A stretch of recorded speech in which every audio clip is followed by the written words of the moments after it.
This is on AQA Paper 2, Question 3. My name's Vicky. I'm a qualified English teacher. I have been tutoring for getting on for 5 years now.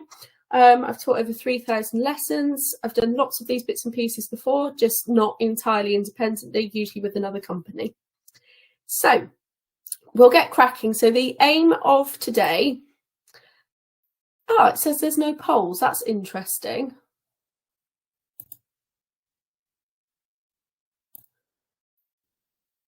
Okay, well, if you guys could let me know in the chat if you can't find where the polls section is, what your current working grade is, what your target grade is, and where you found out about this session, that would be great. Anyway, we'll get cracking. So hopefully by the end of this, you will have some actionable steps in order to improve your grade. So I'm going to assume that you know nothing about how this actually works in the exam. So the assessment objective that you're being assessed on for AQA is AO2. So this is explain, comment on and analyse how the writer uses language and structure to achieve effects. Now in this case you're only focusing on the language section.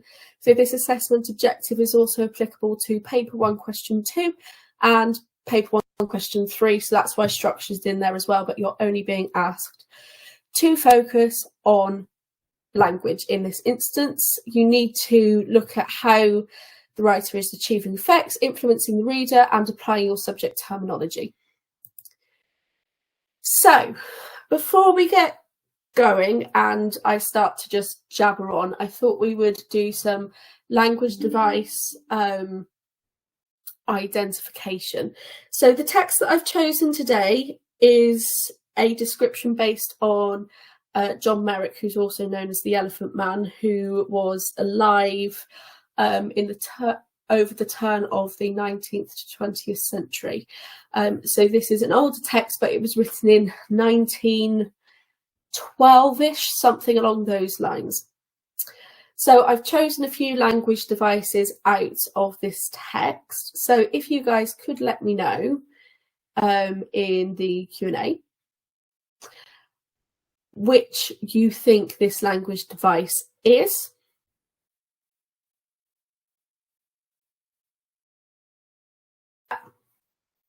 Brill, yep, so this is a simile because it's using the word like, but you can also use as a simile. Brilliant. Okie dokie. You could also label it as imagery and that would be fine as well. Imagery is always a nice get out of jail free card. If you think that's a really nice piece of language, but I can't think that there's a language device, you can always say that it's imagery. Okay, what about this one? Quite a basic one, this one. Yep, thank you very much, Holly. Yeah. Alliteration. Lovely. What about this one? You'll have to excuse me for slurping. I've been teaching for 2 hours already, so I'm starting to get quite thirsty.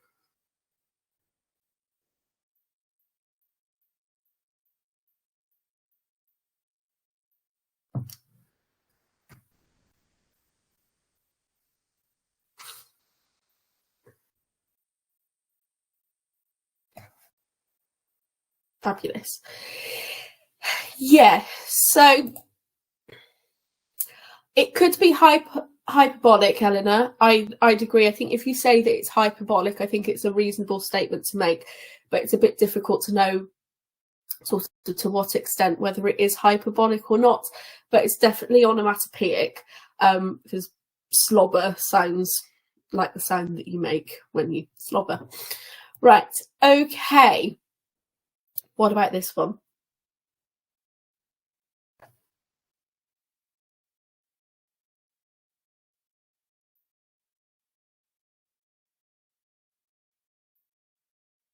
Animalistic, definitely, yeah.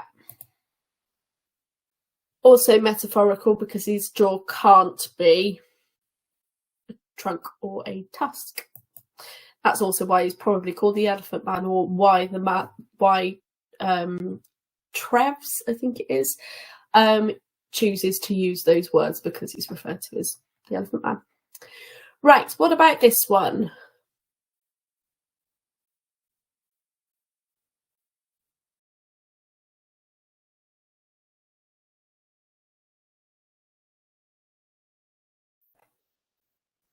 Okay. So, it's opinion based, but I can completely understand why personification makes sense. So, personification is where you're applying something that a living thing can do to an inanimate object. Now, this is referring to a body, a person's body, and flesh that is hanging from his chest. So that is on a living person and it is living. So therefore it can't be personification.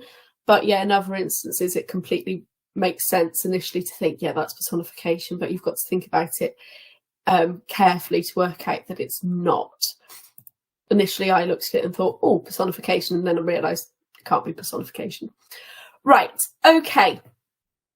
So, the main focus that I want us to look at today, before we go any further, if you're happy to tell me, let me know what your working grades are and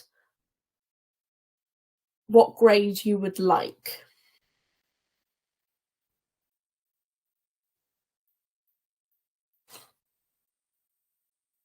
The reason being, a pattern that I notice with a lot of my students who want to get real top grades, they tend to struggle to maybe get past a 6 in their language analysis because they always start in the same way.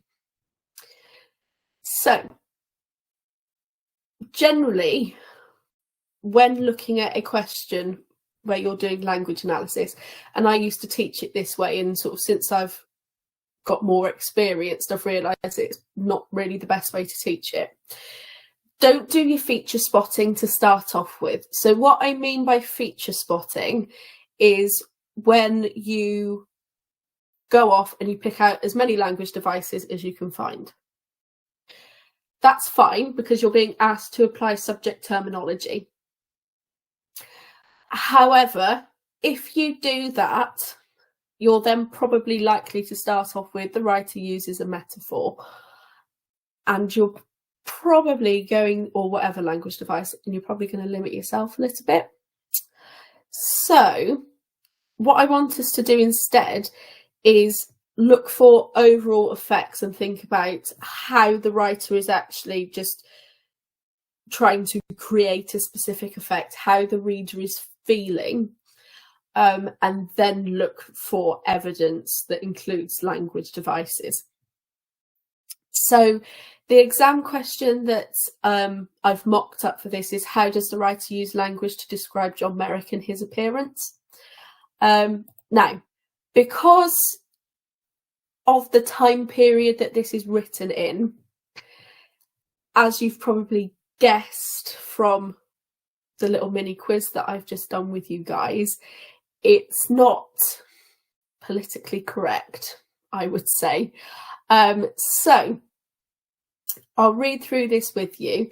As we're reading, I want you to think about how you feel as a reader and the tone that's created and what sort of imagery is being presented in your head. What are you actually thinking this man looks like?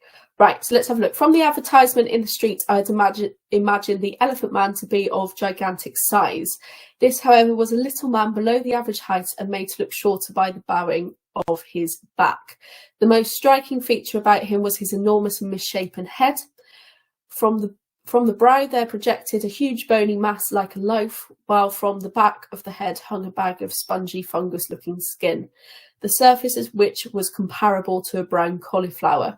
On the top of the skull were a few long, lank hairs. The osseous growth on the forehead almost obscured one eye. The circumference of the head was no less than that of the man's waist. From the upper jaw there projected another mass of bone. It protruded from the head like a pink stump, turning the upper lip inside out and making of the mouth a mere slobbering aperture. This growth from the jaw had been so exaggerated in the painting as to appear to be a rudimentary trunk or tusk. His nose was merely a lump of flesh, only recognisable as a nose from its position. The face was no more capable of expression than a block of gnarled wood. The back was horrible because from it hung as far down as the middle of the thigh huge sack-like masses of flesh covered by the same loathsome cauliflower skin. Right. Okay. So, initial thoughts, guys. Tell me what you think of this example. I haven't actually got a picture of John Merrick to show you, but please feel free to have a quick Google as to what he looks like. I think it's quite surprising what he looks like compared to this description. I think it's particularly exaggerated. He's clearly a man with disability, but I don't think his appearance is anywhere near as bad as is made out by this. I think it's quite cruel, really. Right, so thoughts, ideas, please. Yeah, absolutely. I agree. It makes me feel very uneasy, this, definitely. I don't think it actually views him as a man. A bit of additional context. So John Merrick used to work as a human curiosity. So if you've seen The Greatest Showman, I haven't seen it, but P.T. Barnum, who's played by Hugh Jackman, used to exhibit people who were, what these days we would just label as disabled, but were considered like exotic and weird, and they would be paid a pittance to go around travelling with circuses and various freak shows, as they were called, for people to come and look at them, and sort of like they were an animal, really. And that's how John Merrick made his living. He didn't live very long, unfortunately. Yeah, lots of animalistic imagery. Speaker as a child, perhaps. That's interesting. Why do you say that? Definitely lots of zoomorphism. Yes, absolutely. So if you don't know what zoomorphism is a verb that is associated with a particular animal. So, for example, you've got gnarled here, which you think mainly applies to rodents. But additionally, so for example, another thing would be raw. You would associate with a lion, for example. Yeah.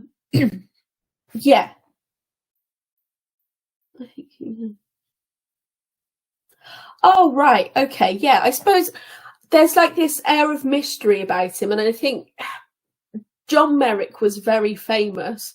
Everyone wanted to go and see him just to see how ugly he was. That was the opinion.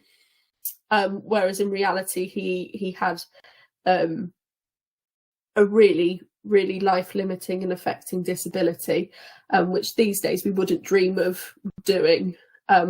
What was happening at this point.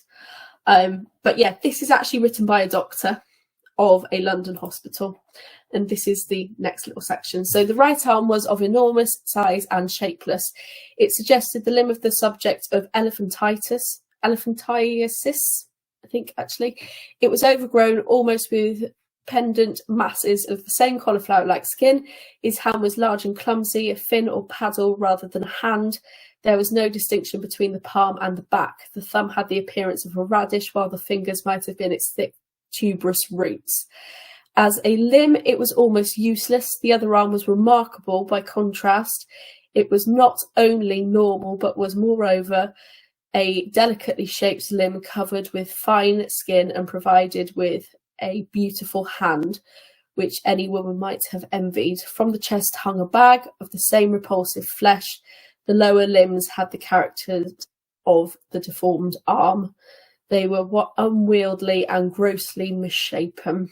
So I think thinking that this is actually written by a doctor is even more disturbing, because you'd hope that a doctor was, I suppose, more medical. Whereas this talks about, so you've got cauliflower mentioned, you've got radish as well, and the fact that his fingers almost look like roots of a vegetable. There's quite a lot of reference to him looking like particular vegetables in order to convey what the textures and shapes of various parts of his body are like, which I think is really interesting.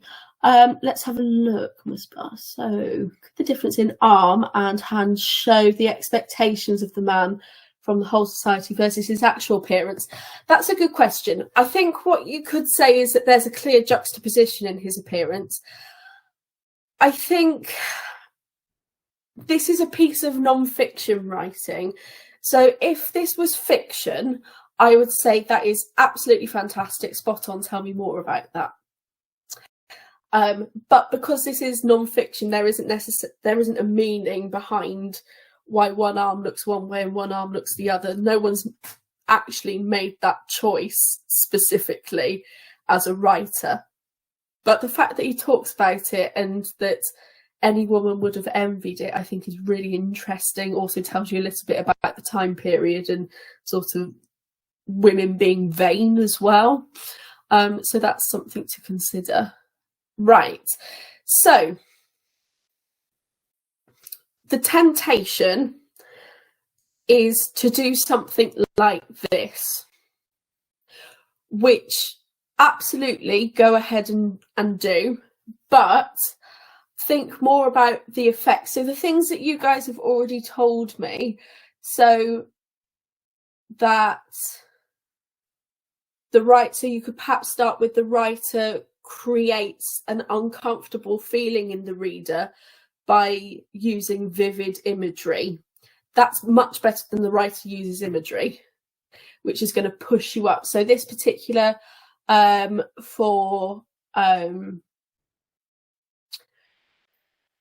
would be a really good skill for you particular, Eleanor, you're at a 4, you're targeting a 5 and 6, thinking like this rather than just going in with the writer uses a metaphor.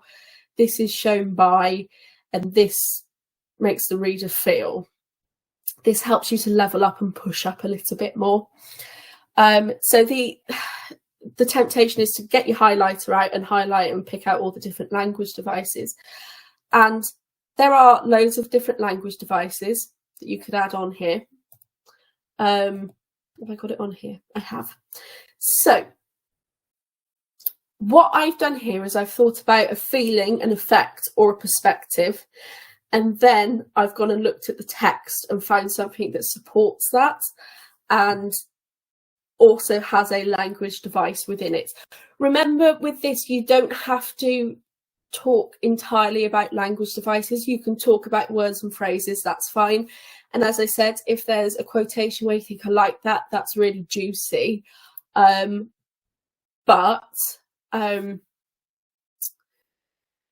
there isn't a language device in it. There'll be imagery. So the first thing that I've gone for is that Trevor's objectifies Merrick and presents him as a curiosity, an animal, not a human with feelings. This very much feels like you're looking at someone in a zoo. So I've picked out rudimentary trunk or tusk because of the animalistic language in that, and the limb of the subject of elephantiasis, which is a term that we don't use anymore. I'm not sure what the actual medical term is these days for the condition that John Merrick had. It's a very rare one, hence why he was so famous at the time. And because it was such a rare condition, and because medicine was very rudimentary at the time, it was particularly exceptional that he even survived childhood, because the stats for surviving childhood generally weren't very good in the Victorian period, let alone if you had a disability of some sort. So that's what I've gone for the first section. Then my next one, I've picked out that the reader feels repulsed by Merrick's appearance, feelings of uncomfortableness, like you guys have picked out. And then I've picked out a couple of things which I think demonstrate that. So imagery in particular, and this slobbering aperture, which sounds really horrible to me, like slobbering connotes for me a dog, and obviously Merrick isn't a dog, and I've been very, very careful to use Merrick and John Merrick as his name, whereas I imagine if you say the Elephant Man, the majority of adults know who the Elephant Man is. I imagine very few of them actually know what his real name is, which is really sad. So the next thing that I've picked out is that he tries to provide positives to Merrick's appearance despite presenting him as a monster. So he picks out this juxtaposition, which you've picked out as well. Yet not only normal as well, and is a nice suggestion as well. So what I've done initially is I've thought about the effect, and then I've gone and got my evidence, which means that I'm able to create a more substantial point, which is what's going to get you up the grade boundaries and allow you to achieve higher grades. So this is a grade 5 answer. There's nothing wrong with this answer. It does a lot of really good things. It's just quite limited in what it's presenting. It doesn't really go much further rather than of just basic analysis. It applies terminology really well. It embeds quotations, so something you want to be making sure. So I imagine if you're aiming for a 7, 8 or 9, you are already embedding your quotations. So that means writing a sentence and then integrating your quotation rather than writing a paragraph, not a paragraph, a sentence as your point, and then saying this is shown by, and then telling me the quotation. If that is something that you are doing, do it this way instead, because examiners like it, particularly AQA. Right, so the writer uses a metaphor to show how Merrick is similar to an animal, rudimentary trunk or tusk. By likening Merrick's appearance to an animal, Treves is able to create successful imagery in the reader's mind. Good, nice, straightforward, basic analysis. Furthermore, the nouns trunk and tusk connote an elephant, which could justify why Merrick is referred to as the Elephant Man. This description makes the reader feel repulsed and uncertain about Merrick. So it tells us a little bit about how the reader feels. It labels the word class. Something to remember with word classes, if you are going to label word classes in paper 1 question 2 or paper 2 question 3, same assessment objective, then make sure that you're saying something valuable about it. So here the value is connotes an elephant.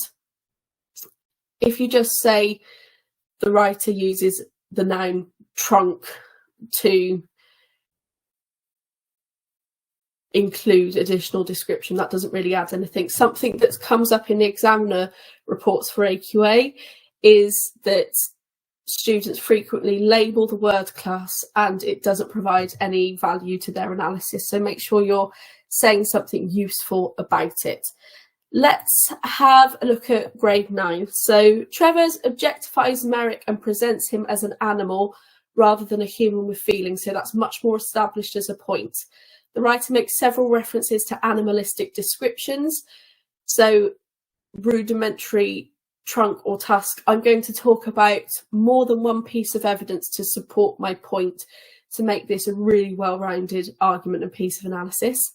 This metaphor helps to perpetuate. So you'll notice here that I haven't said initially the writer uses a metaphor. I've given the evidence and then I've stated the device that it's a metaphor. Helps to perpetuate the idea that Merrick is not a man at all, rather a wild exotic animal. The nouns tusk and trunk connote an elephant, which could justify why Merrick is referred to as the Elephant Man. That part's the same. Treves continues this comparison by use of the now outdated medical term elephantiasis. Apologies for me butchering that pronunciation. As a consequence, whether Treves intends this or not, so now I'm thinking much more subtly.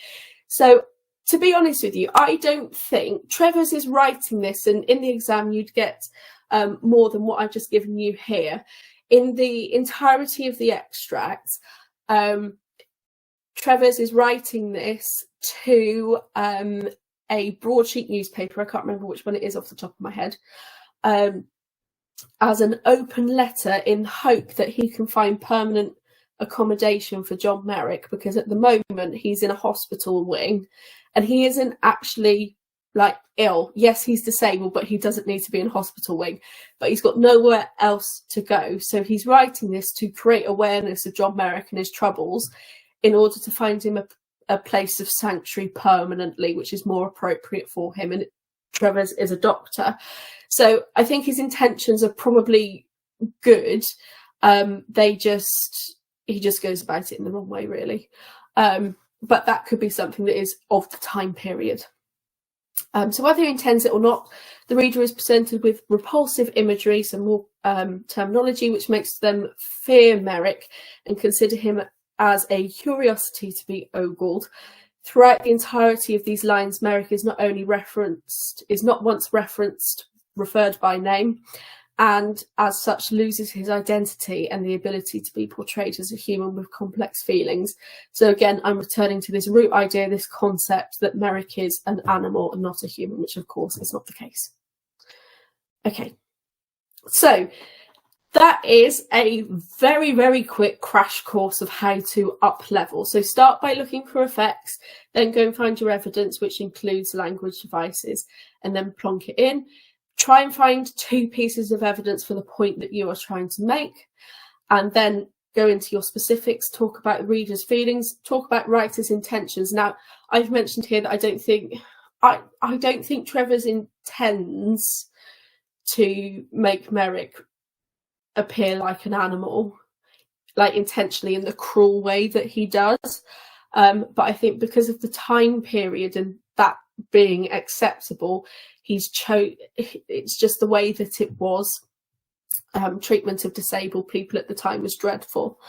So I'm speaking about writer's intentions. I haven't mentioned any alternative interpretations here because there aren't any, but if there is something that you can write about, then please do, because examiners love alternative interpretations. Ogled. Ogled means to be stared at rather uncomfortably. Okay, right. So that is the end of my little webinar. Please let me know if you found it helpful.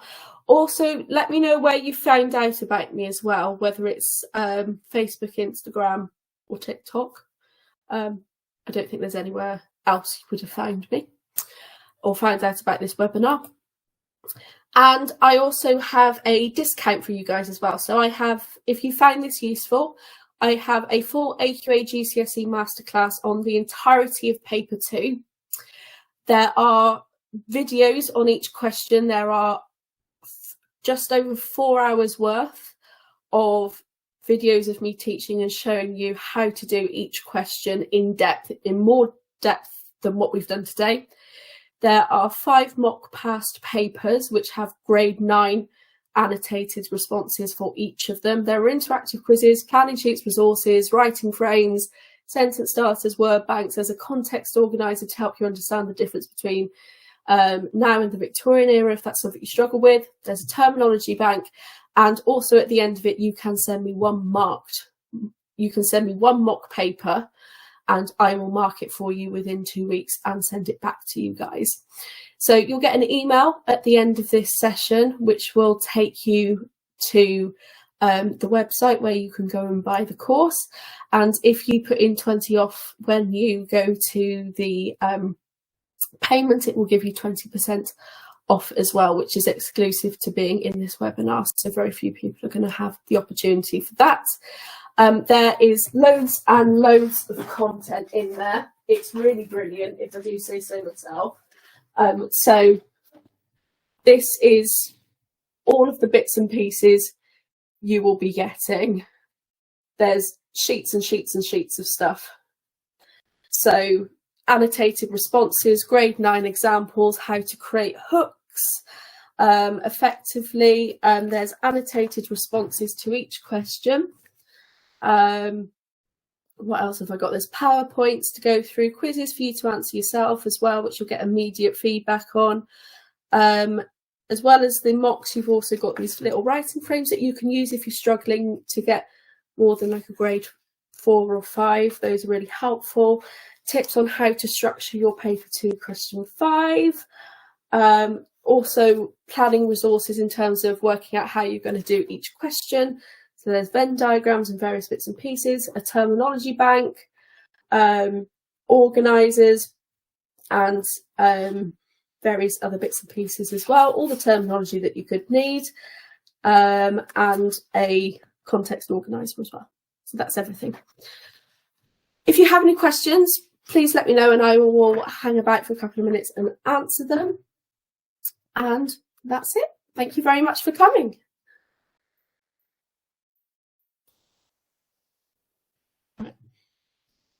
TikTok and Facebook. Mainly TikTok. Do I do tutoring? Yes, I do. So I'm really limited with my tutoring spaces. So I tutor, what times have I got free? At the moment, I think I've only got Friday afternoons/evenings, and I've got a slot at this time on a Thursday as well. I think that's all I've got available, or I've got a slot available on a Thursday as well. I don't have many spaces. It's 55-minute sessions for £35, which is pretty much bang on average what you would get tutoring wise. So yeah, webinars in the future. So how much is the masterclass? So all of this masterclass, it should take you about 16 hours to get through everything. It is £100, but with the discount it's 80. And there are, as I say, absolutely masses of resources in there, and you'll also get a marked paper from me with some tips on how you can improve. Other webinars in the future? Yes, there will be. I haven't decided when. What I'm going to start doing is I'm going to start doing TikTok lives on a Monday evening, and for like maybe half an hour. So drop in Q&As, that sort of thing, and I'll go over various revision tips. If there's anything like someone's asked if there will be one on Macbeth, drop in and we can have a chat about various bits for Macbeth as well. Yeah. So my TikTok is at Tutorson, so it's what's on the board here. So I think I've got it set for, let me double check. I think I've got it set for 6:30 on Monday. And I think I'm going to do that every week, hopefully. Yes, 6:30 on Monday for about half an hour. Feel free to drop in, ask any questions. I'm sort of going to do it as a drop-in Q&A, if you like. Things might change as we go on. I'm hoping in the future that I might have a subscription service on TikTok, but I've only been going on TikTok properly for 3 weeks. I'm starting to branch out a bit more independently. Right, I think that is all the answers to the questions. So, yeah, follow me on socials to find out about more masterclasses. And yeah, please let me know. Feel free to email me anything in regards to wanting tutoring or just general questions, and I'll do my best to help you. Thank you very much for coming, everyone. I hope to see you over on my socials, and good luck with your exams. Bye.